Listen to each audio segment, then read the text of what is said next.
Hey everyone, and welcome back to the channel. Today, we're diving into a topic that most of us would rather avoid: failure. I know, it's not the sexiest word. It brings up feelings of disappointment, frustration, and maybe even a little bit of embarrassment. But what if I told you that failure is actually one of the most powerful tools you have for achieving success? Stick with me, because by the end of this video, you're going to see your setbacks not as dead ends, but as launch pads. We've all been there.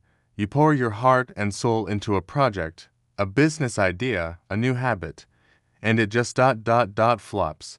It's tempting to just throw in the towel, binge watch a sad movie, and eat a pint of ice cream. And hey, a little bit of that is okay. We need to acknowledge our feelings. But the real magic happens after the ice cream is gone. It's what you do next that defines your journey. The most successful people I know aren't the ones who never fail. They're the ones who fail, learn, and adapt faster than anyone else. So, how do we do that? How do we turn that gut-wrenching feeling of failure into a concrete, actionable strategy for winning? It's a process, and it starts with a mindset shift. Instead of saying I failed, try saying I learned. That simple change in language reframes the entire experience. It's no longer a judgment on your character. It's a data point. It's information. And information, my friends, is gold. Let's get practical. The first step after a setback is what I call the objective autopsy. You need to dissect what happened, but without the emotion. Grab a notebook or open a doc and ask yourself some tough, honest questions. What was the original goal? Be specific. What exactly happened? Describe the outcome factually, without blame. For example, instead of my marketing campaign was a disaster, try the campaign resulted in 50 clicks instead of the projected 500. See the difference. One is an emotional dead end, the other is a measurable problem. Next, you need to identify the variables. What factors were within your control? What factors were outside of your control? Maybe a competitor launched a huge sale at the same time, which was out of your control. But maybe your ad copy wasn't compelling enough, which was within your control. Be brutally honest here. Don't make excuses. The goal isn't to make yourself feel better by blaming the world. The goal is to find the levers you can actually pull next time. Once you've listed the contributing factors, it's time to dig for the why. This is where the real insights are hiding. For every factor you identified, ask why did this happen, and then ask it again. This is called the 5 whys technique, and it's incredibly powerful. For example, the ad copy wasn't compelling. Why? It didn't speak to the customer's pain point. Why? I didn't do enough research on my target audience. Why? I was rushing to meet a deadline. Why? I didn't plan the project timeline properly. Aha! Now we're getting somewhere. The surface problem was weak ad copy, but the root cause was poor project planning. You see how that works? You've just uncovered a systemic issue, not just a one-off mistake. Now you have these incredible insights. You know the root causes. What do you do with them? This is the most crucial step, turning insights into actionable strategies. An insight without action is just trivia. You need to build a new plan. Based on our example, the actionable strategy is just write better ad copy. It's develop a mandatory project timeline for all future campaigns, including a dedicated today block for customer research before any copy is written.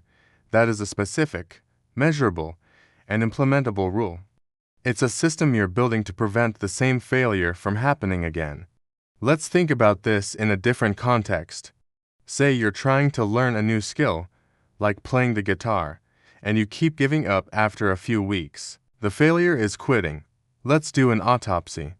The goal was to learn to play a song. The outcome was you quit. Why? My fingers hurt, and I wasn't making progress. Why? I was practicing for 2 hours straight, once a week. Why? I thought that was the best way to learn fast. Why? I didn't look up a proper practice routine. Why? I was too eager to just start playing and skip the foundational steps. The insight here is that your method was flawed, not your ability. The actionable strategy: I will practice for 20 minutes every day, instead of one long session. I will spend the first 5 minutes on finger strengthening exercises I found online, and the next 15 on a specific chord progression from a beginner's tutorial. That is a plan. It's realistic. It addresses the root cause of pain and frustration, and it sets you up for small, consistent wins. This process transforms failure from a source of shame into your personal R&D department. Think about it. Companies spend billions on research and development. They run experiments, many of which fail, all in the pursuit of finding what works. Every time you try something and it doesn't go as planned, you just conducted a free experiment. You've gathered data on what doesn't work for you, in your specific situation. That's invaluable, but there's a catch. You have to be willing to try again. The fear of repeating a failure can be paralyzing. That's why your new strategy has to be different. You're not just throwing spaghetti at the wall again. You're throwing it with a new technique, a new recipe, based on what you learned from the last messy attempt. This is how you build resilience. Resilience isn't about being immune to getting knocked down. It's about how quickly and intelligently you get back up. Each time you go through this cycle, fail, analyze, strategize, re-engage, you build a stronger foundation. Let's summarize this powerful framework.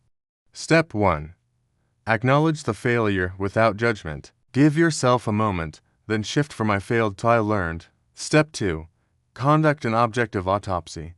What was the goal? What was the outcome? What was in your control? And what wasn't? Step 3. Dig for the root cause using the 5 whys.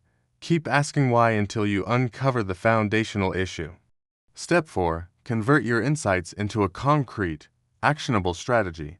Create a new, specific plan that directly addresses the root cause you found. And finally, Step 5. Implement that new strategy with confidence, knowing you're not just repeating history, you're making a smarter attempt. This isn't just a theory, it's a practice. The more you do it, the better and faster you get at it. It becomes second nature. You'll start to see potential challenges not as threats, but as opportunities to learn and grow. You'll become more creative, more resilient, and ultimately, far more successful. Failure stops being a scary monster under the bed and becomes a wise, if sometimes brutally honest, teacher. So I challenge you this week. Think of a recent setback, big or small. Maybe a recipe didn't turn out right, a presentation didn't land, or a fitness goal was missed. Run it through this process. Don't just move on, extract the lesson. Turn that ups into a eureka, and build a new plan.